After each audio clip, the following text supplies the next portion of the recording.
Okay, today we were going to talk about redemption, how the Lord redeemed his people out of Egypt, um, and how the Christ um, redeems us out of our bondage of sin. Well, what is sin? Sin is the transgression of the law, of course. And um, the law, I mean, like the Old Testament law, Moses' law cannot save you, but only by faith can save you. And that is it's like um, when Abraham believed on the Lord, and the Lord accounted it him as for righteousness. We'll learn about that in the New Testament here. But first, I want to go back to Exodus. Um, so I want to start with how the Lord made good his promise to Abraham back in chapter 12 and chapter 15 of the great book of Genesis, where the Lord called out Abraham out of Ur of the Chaldees, and then he brought him into Canaan, and he told him in that 12th chapter, verse 7, where he said, I will give you this land and to thy seed. And then in chapter 15, he kind of more, I guess, clarifies this, and he says, I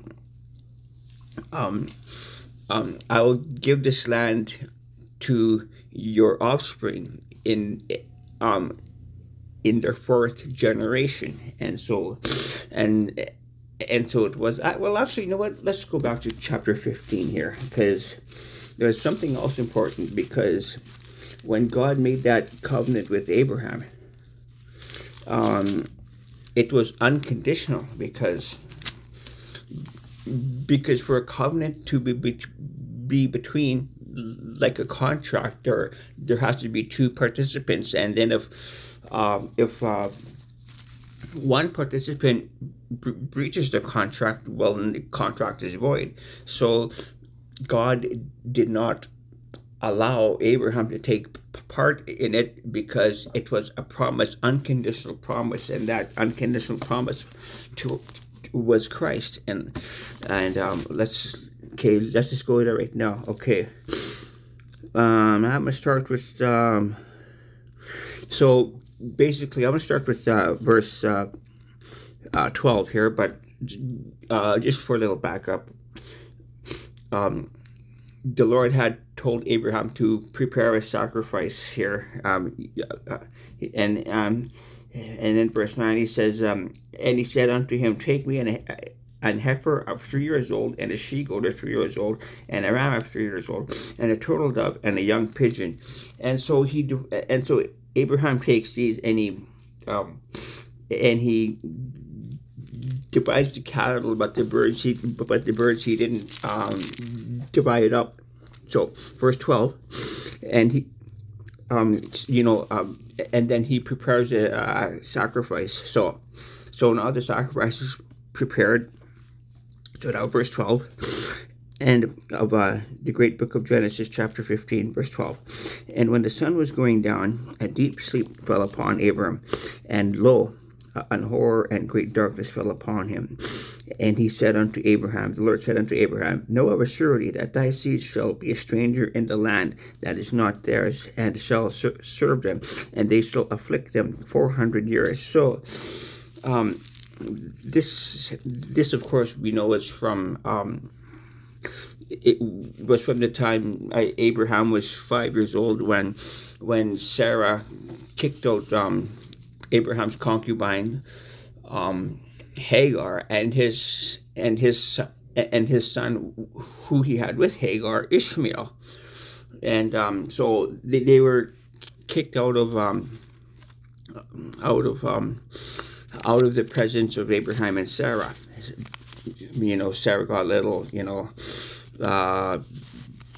jealous. I guess you can say Hagar had it coming to her, because Hagar was making fun of Sarah for being barren all those years. And finally, when Ishmael was 13 years old, Sarah was able to finally have a child with Abraham, and they were 100 years old, I think, or Abraham was 100 years old. So now continuing on here in this 15th chapter,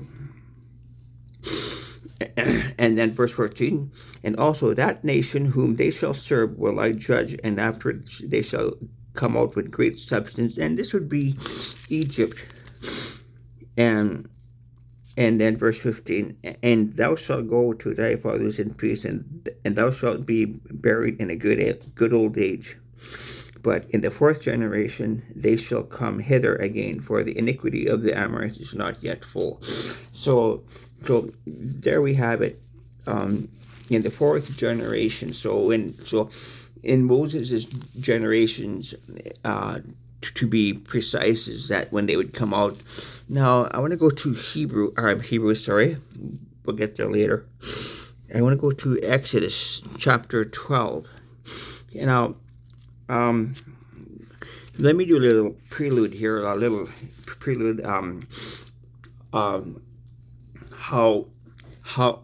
the Egyptians came into Egypt, and how they came into bondage under the Egyptians. Well, there was a famine in the land of Canaan during Jacob's time, and so his brothers had sold Jacob's second youngest son, their brother Joseph, into Egypt. And long story short, Joseph became a very powerful man, only second to Pharaoh. And because he helped Pharaoh quite deal of a lot here. He basically saved the nation and the surrounding lands from the great famine at that time. And so when finally Joseph's father and his brethren came into Egypt, they were hired as cattle ranchers, if you will, because in 46 hold on here. And because cattle ranching or watching flocks was an abomination to the Egyptians, here in 46 verse 34 of Genesis. Okay. Well, let me. Hold on. Let me go back to verse 31. And Joseph said unto his brethren and to his father's house, I will go up and show Pharaoh, and say unto him, my brother and my father's house, which are in the land of Canaan, are now come unto me. 32. And the men are shepherds, for their trade hath been to feed cattle, and they have brought their flocks and their herds, and all that they have. And it shall come to pass, when Pharaoh shall call you, and shall say, what is your occupation?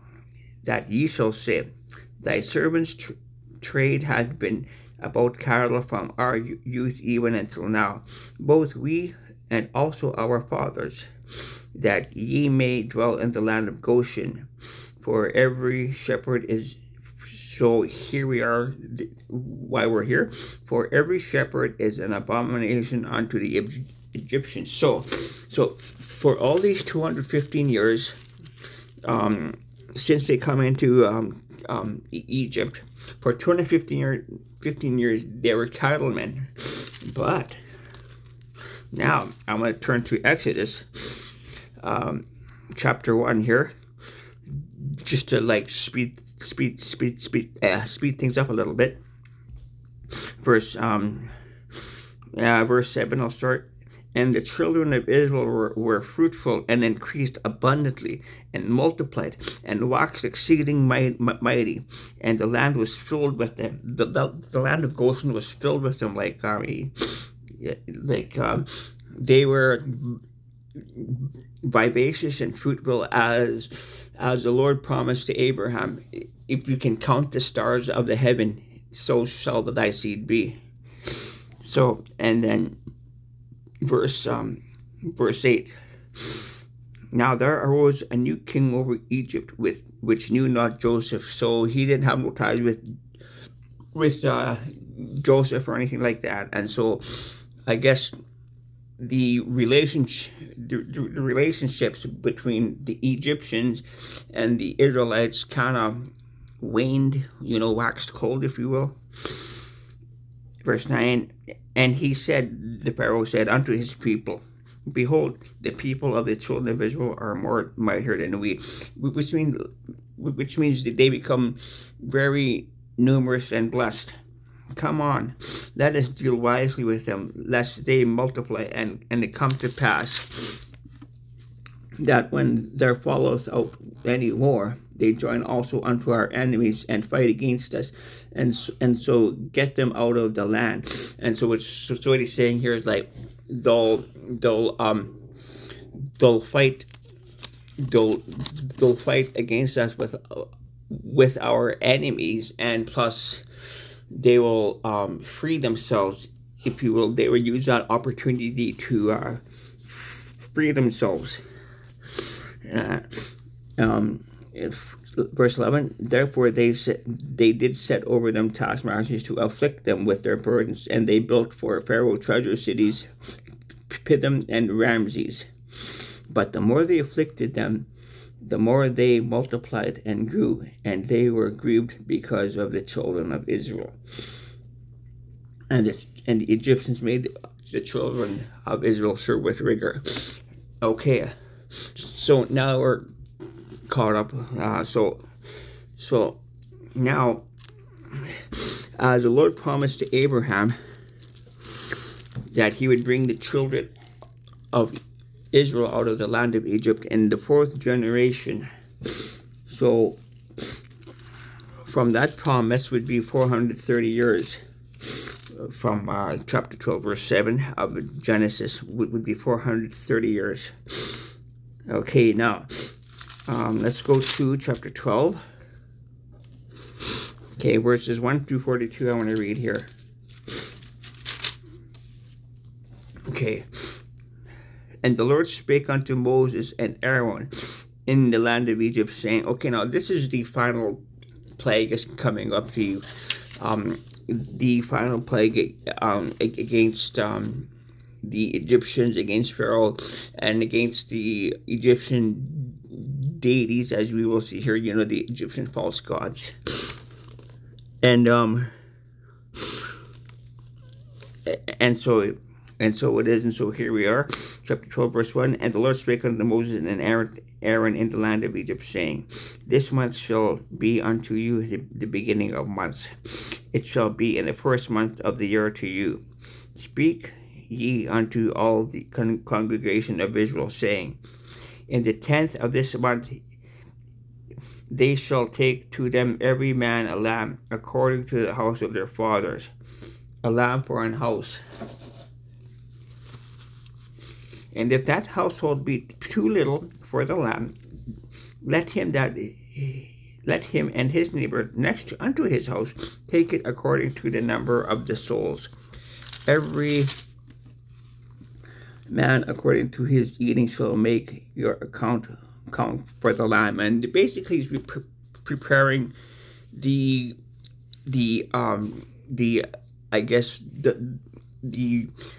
salvation of the Israelites from the death angel. And this lamb, we'll read about him again in the book of Revelation, and it's, of course, that lamb is Christ.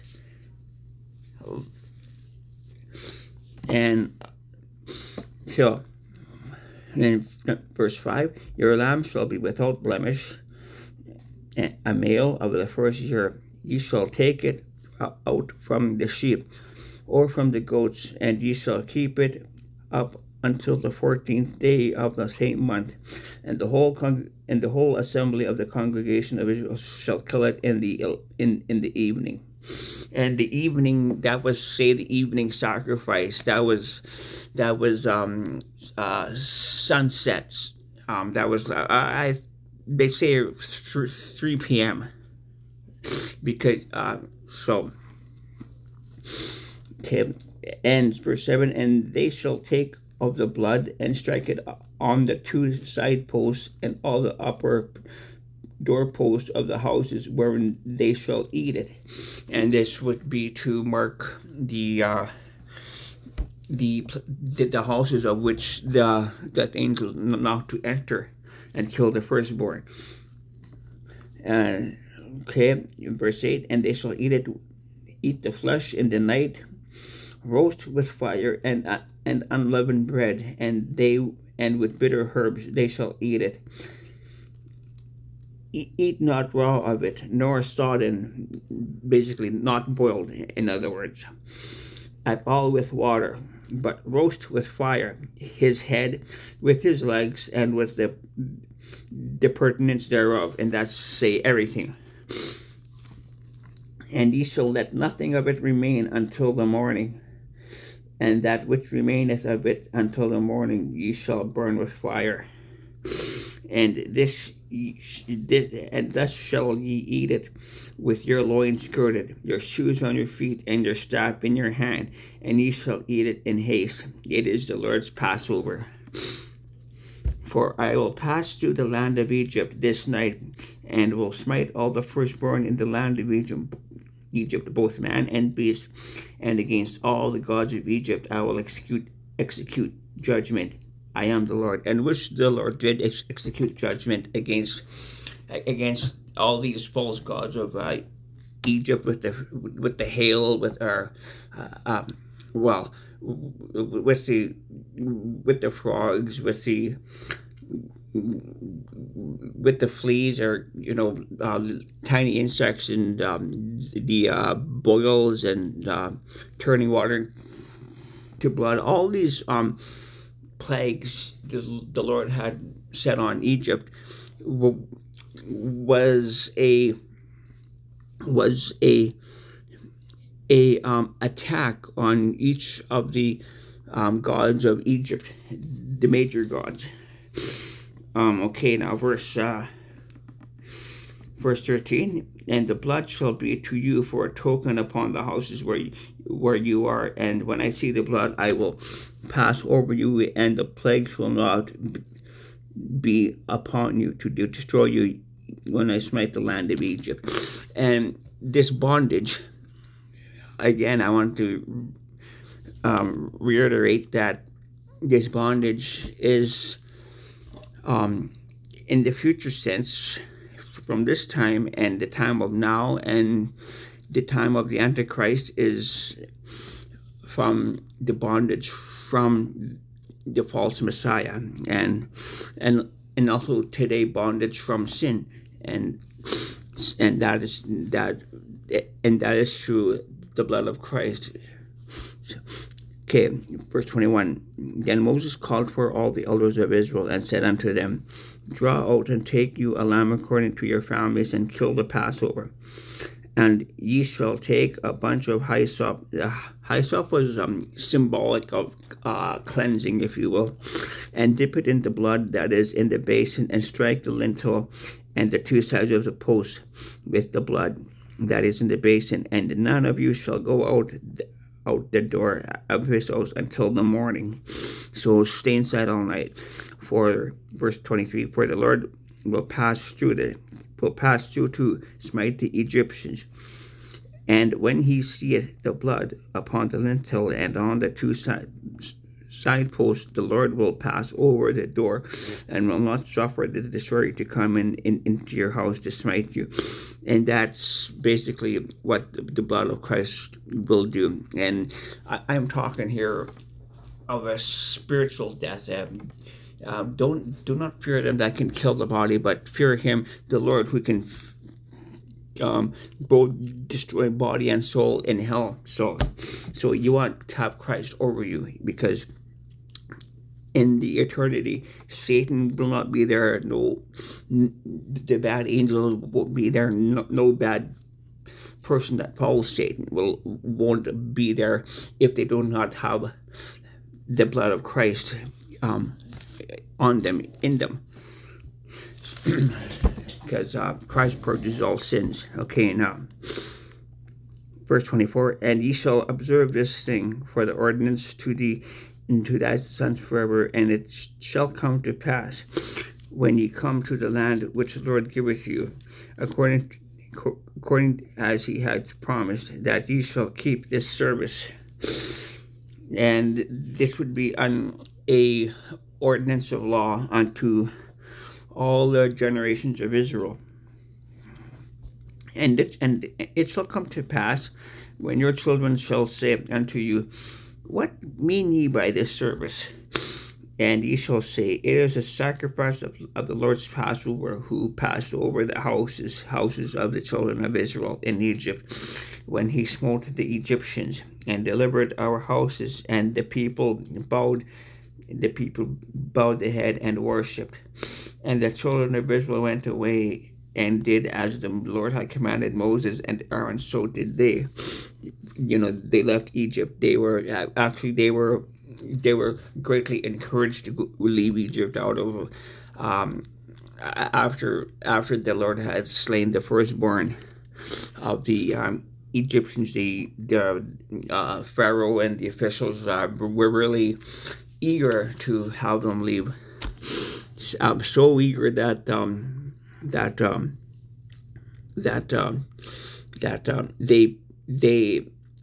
they were more than happy to pay the Egyptians for their services. And I know in the Hebrews it says, in the book of Exodus, here it says they borrowed from the Egyptians, but that's a mistranslation. It means they asked. They asked for their payment, and the Egyptians gladly paid them to get out of Egypt before they all be dead men. So, verse 29, and it came to pass that at midnight the Lord smote the firstborn in the land of Egypt, from the firstborn of Pharaoh that sat on his throne unto the firstborn of the captive that was in the dungeon, and all the firstborn of cattle. And Pharaoh rose up in the night, he and all his servants and all the Egyptians.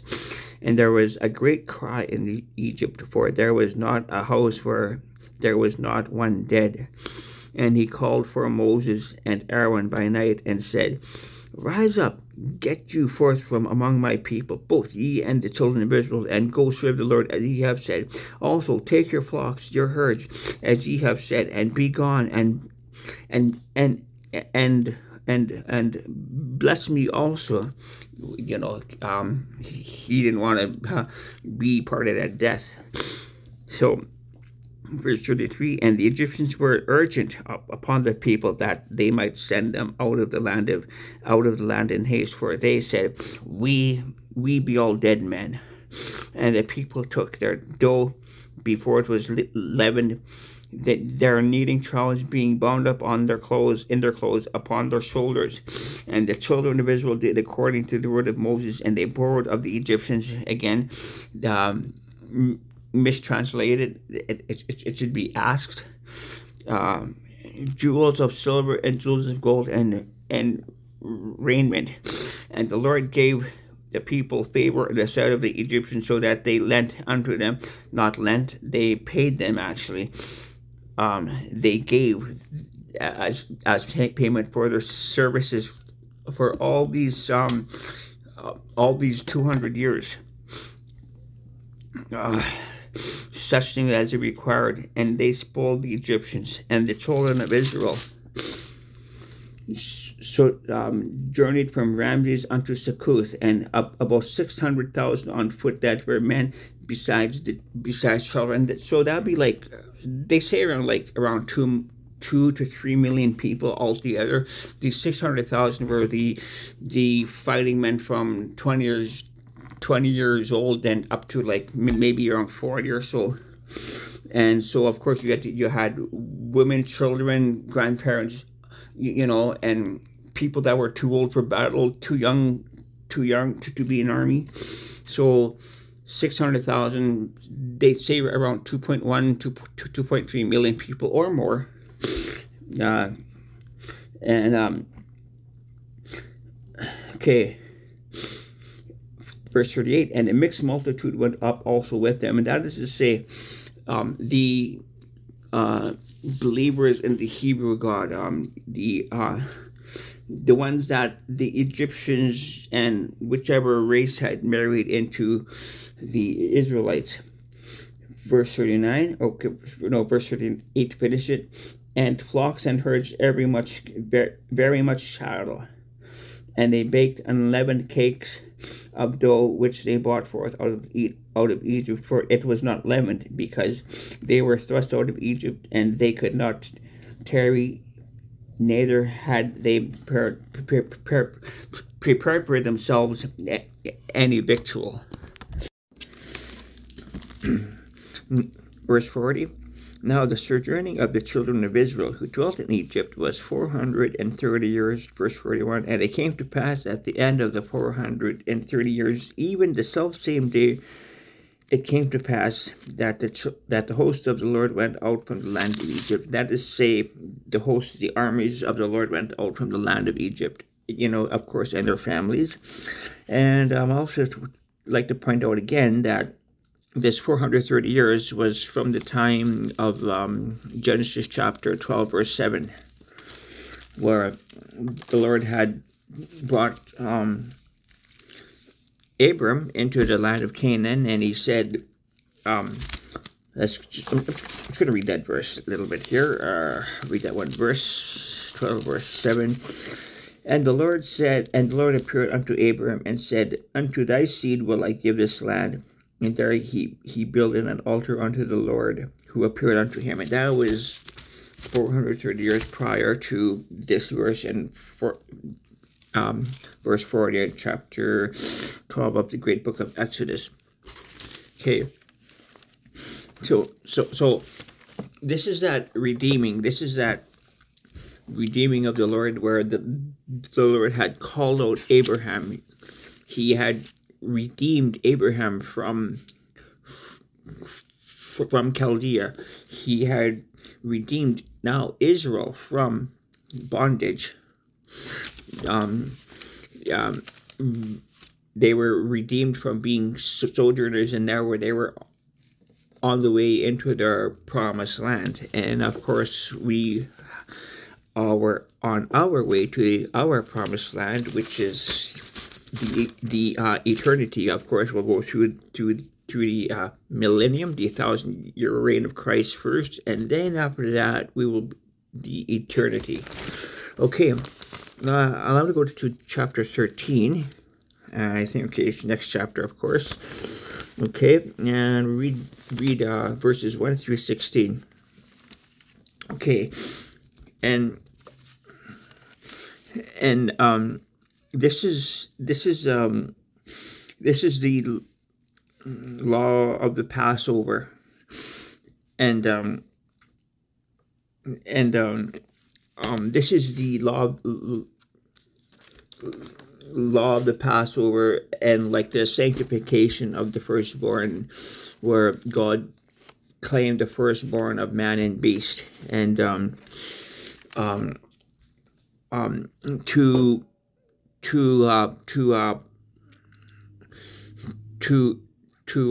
guess would you say, well, let's just read it here. Okay, chapter 13, verse 1.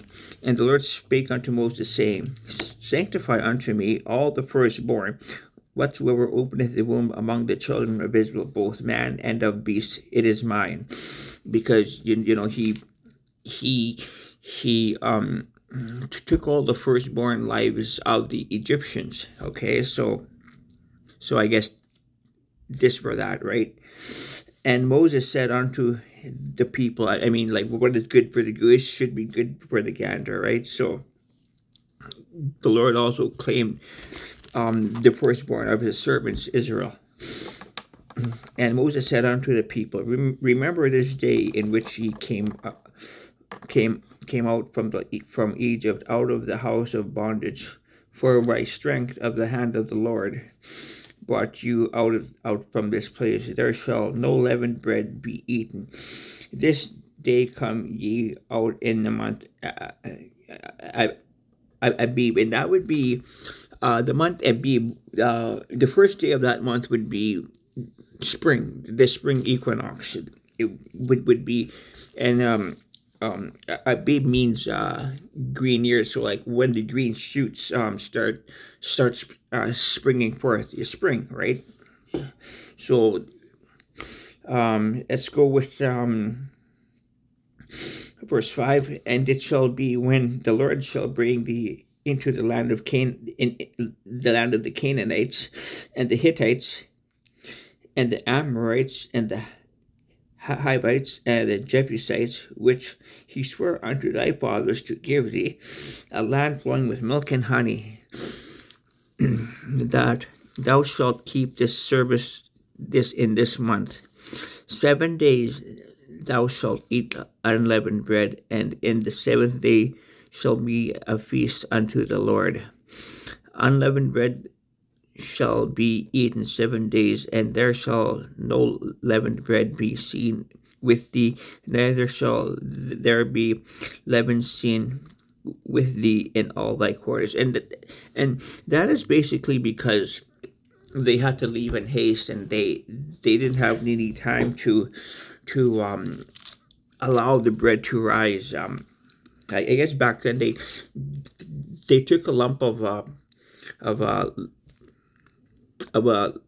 leavened dough, and it took a long time to work that piece of dough into the rest of the unleavened dough to get it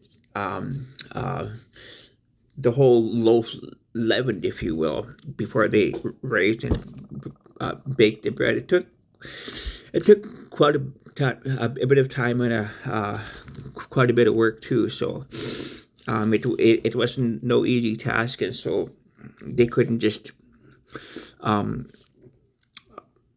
do it real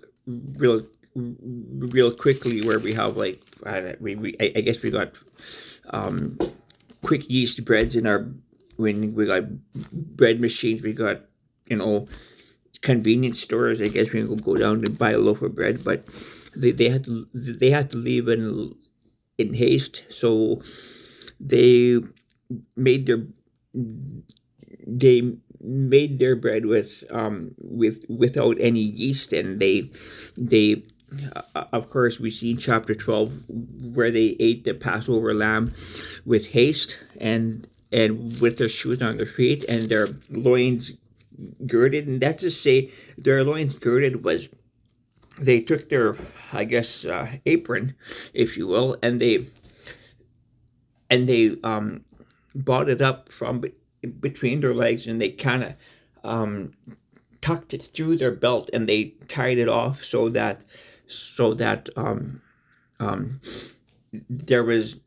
their legs were not hindered when they ran. So like, yeah, like I guess how a woman would lift her dress when she runs. So it's kind of like that. So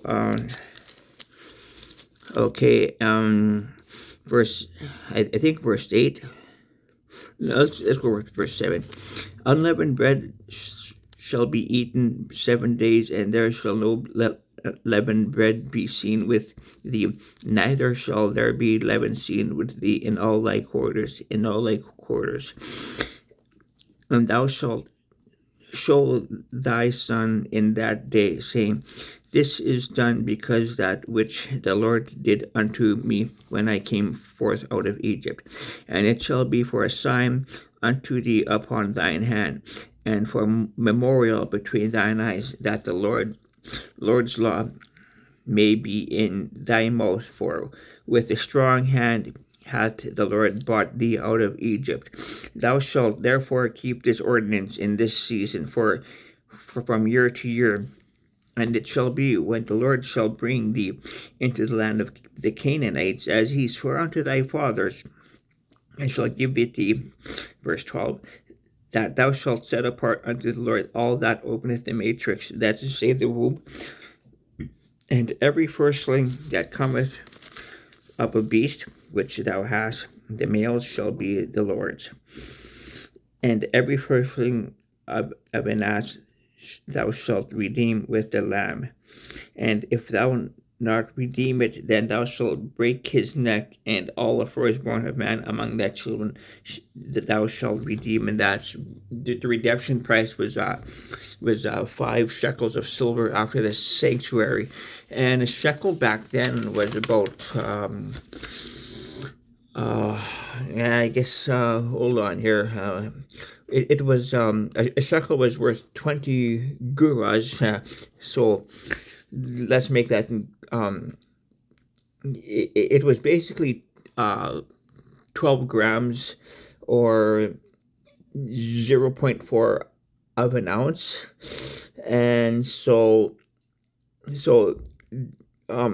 this price would be, in our terms of gold, for 5 shekels would be $862. And our in today's price of gold, if gold is about the price of $2,156. So continuing on,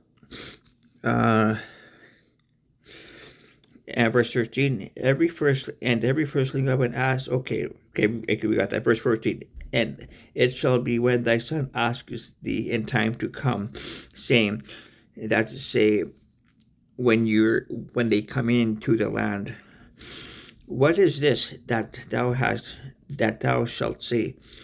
Okay, what is this? And then that thou shalt say unto him, this is how you will answer him. By strength of the hand of the Lord brought us out of the land of Egypt, from the house of bondage. Verse 15, and it shall come to pass, and it came to pass, when Pharaoh would hardly let us go, that the Lord slew all the firstborn in the land of Egypt, both the firstborn of man and the firstborn of beast. Therefore I sacrifice unto the Lord all that openeth the matrix, being males, but all the firstborn of my children I redeem. And I would like to say that this sacrificing, we no longer do it, because sacrificing was done away with in Christ. You'll read about that in the great book of Hebrews, how Christ became our Passover. Okay. Okay. And verse 16, and it shall be for a token upon thine hand, and for the frontlets between thine eyes, for the strength of the hand of the Lord brought us forth out of the land of Egypt. And so, which means this a token upon thine hand, and the frontlets between thine eyes. This wasn't necessarily a physical token, but rather a figure of speech, a Hebraism for a remembrance, so that you remember it in your mind, and you do the rituals of it, like when back in verse 10, thou shalt therefore keep this ordinance in this season from year to year. So that is your token of your hand, your work. So with that, I'm going to go to Numbers 18, verse 15 through 17, and we're just going to see about the shekel, the price of redemption here. The redemption of the firstborn. So Numbers 18, verse 15. Okay, here we are. Okay, verse 15.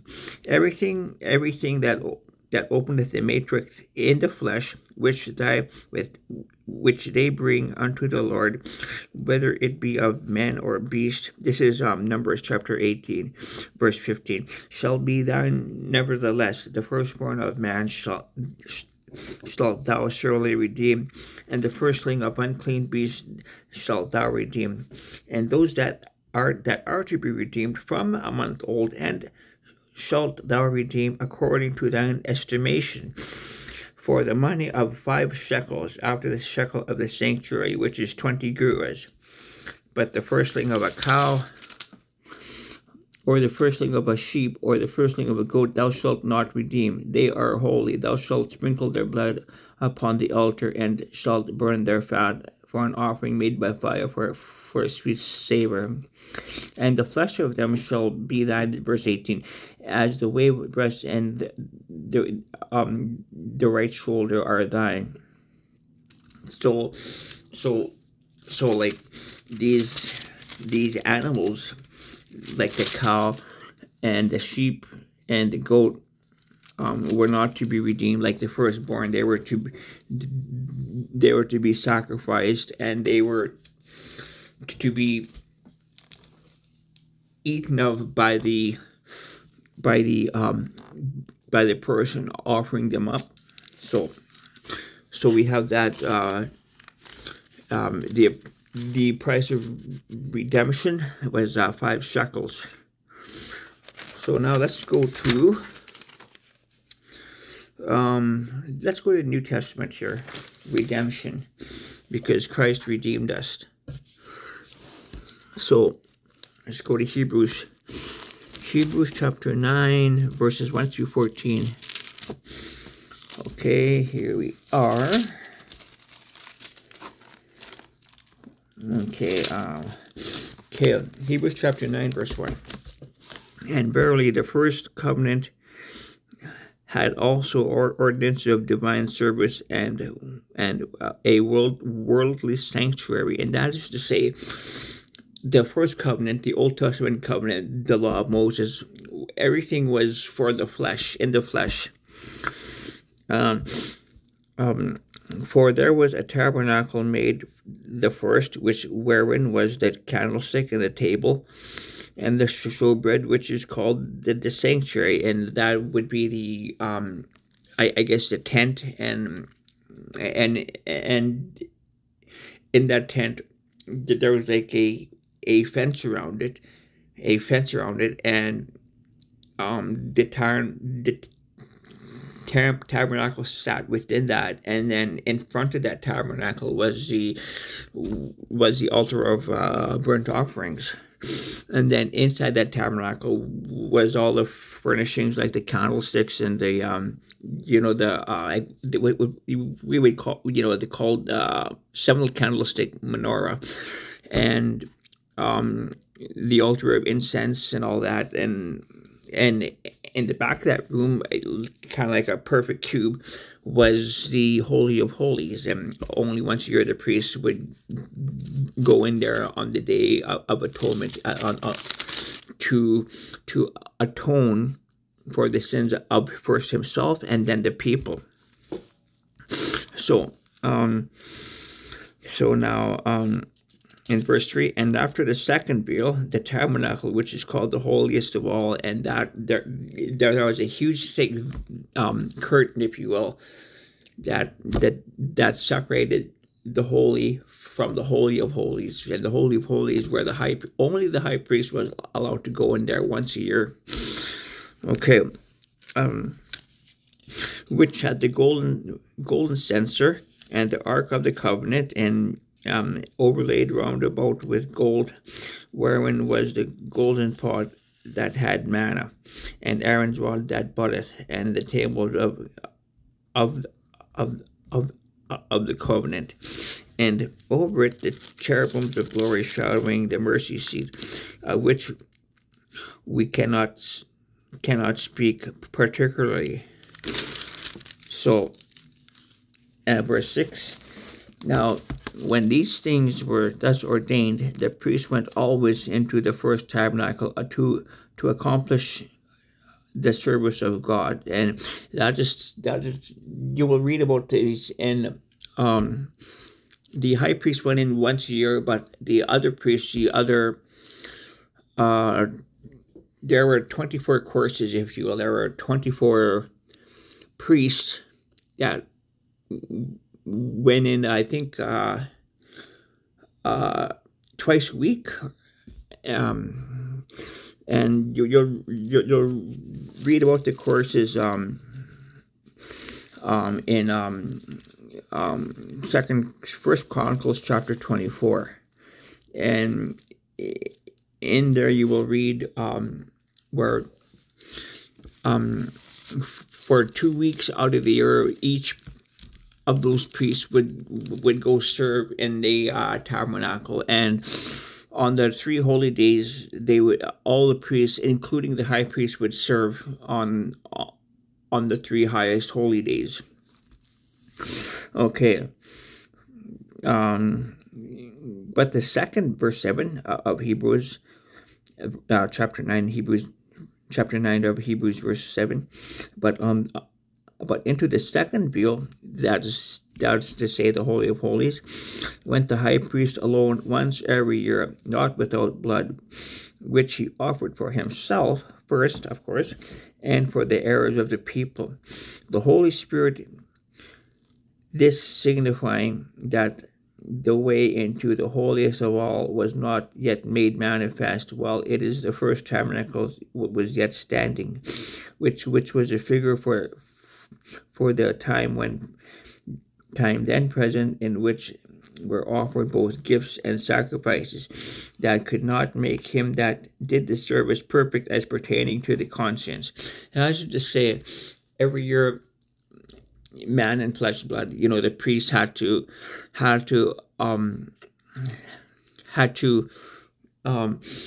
offer for his own sins. It was pretty much difficult to be perfect in the to live by the law. Only Christ was perfect, and so therefore he obtained that salvation for us.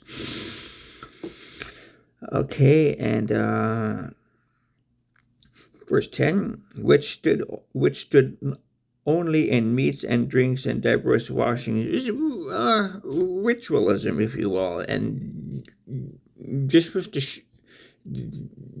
I guess, our schoolmaster. The Old Testament was our teaching, our metaphor for the real thing to come, and that would be Christ. And carnal ordinances imposed on them until the time of Reformation, and until the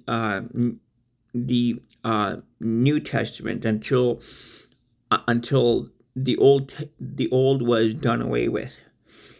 But Christ, being come and high priest of good things to come, by a greater and more perfect tabernacle, not made with hands, that is to say, not of this building, neither by the blood of goats and calves, but by his own blood, he entered in once into the holy place.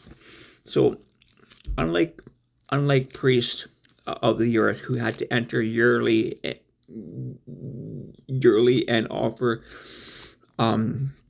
sacrifices or forgiveness or gain atonement for their own sin and the people's, well, Christ only had to do it once, and Christ did not sin, but he offered his own self for the sins of the people once and for all, and like whomsoever will, like that's to say, to whomsoever will believe.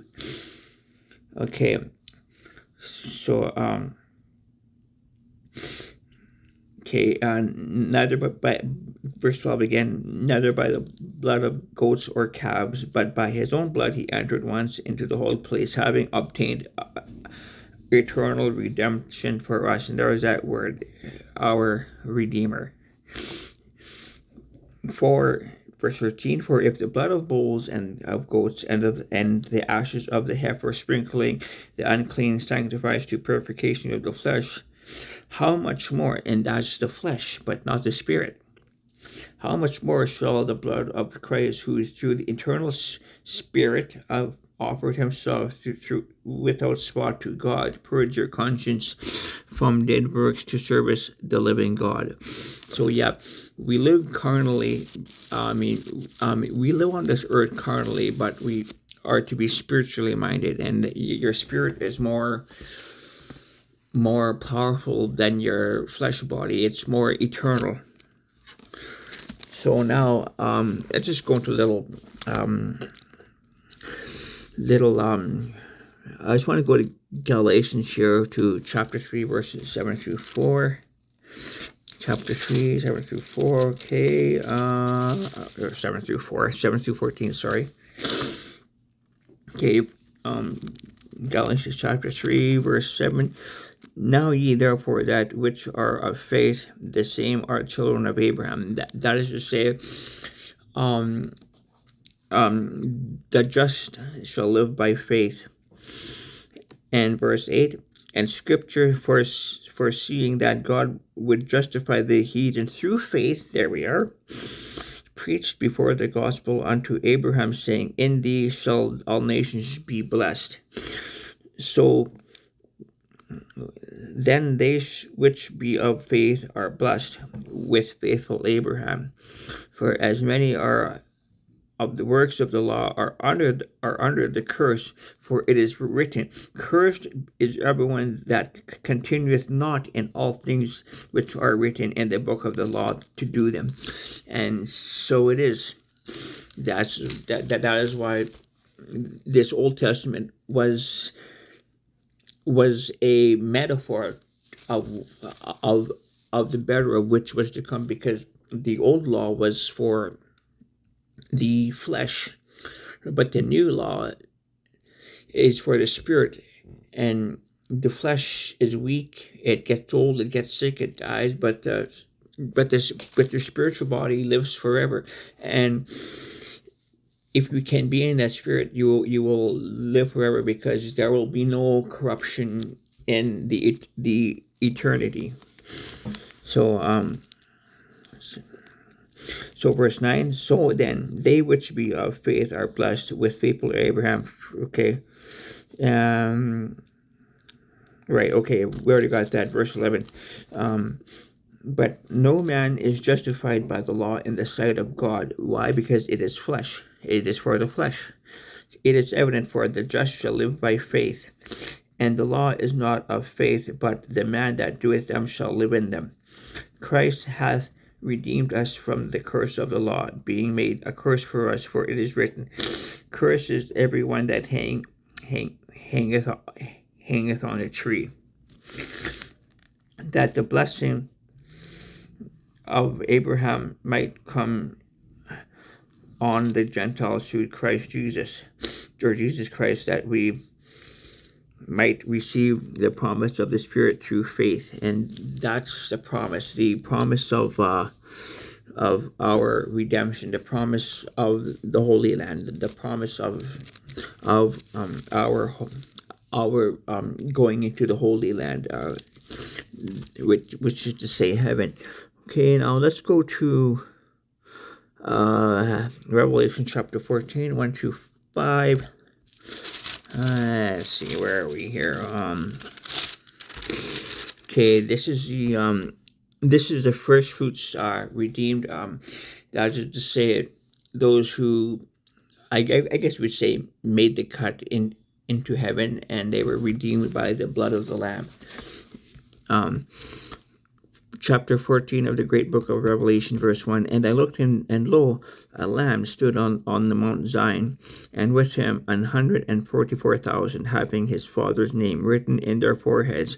And I heard a voice from heaven as the voice of many waters, and as the voice of a great thunder. And I heard the voice of harpers harping with their harps, and they sung as it were a new song before the throne and before the four beasts and the elders, and no man could learn that song but the 144,000 which were redeemed from the earth. These are they which were not defiled with women. That is to say, they were not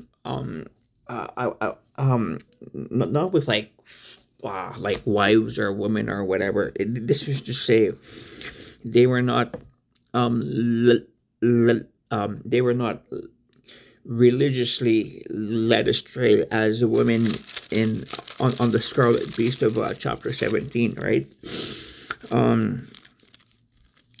For they are virgins, spiritually speaking. These are they which follow the Lamb whithersoever he goeth. And so, like the Christ is the groom and Christians are the bride, kind of figuratively speaking. Okay, where they stay faithful unto the Lord. They do not fall for the Antichrist. They do not. They do not get impregnated with false religion before the true Christ shows up. Okay. Okay. Okay. Continuing with verse 4. These were redeemed from among the men, being the first fruits unto God and unto the Lamb. And in their mouth was found no guile, for they are without fault before the throne of God, because Christ had washed away their sins. Okay, and I'll stop it there. So to be redeemed in Christ, and we learned from the Old Testament, redemption was the flesh, was for the carnal man, and in the New Testament, also the Old, I would say, because Abraham was justified through faith, and as Hebrews would say, the just shall live by faith. And so our spiritual bodies are redeemed through our faith in Christ Jesus.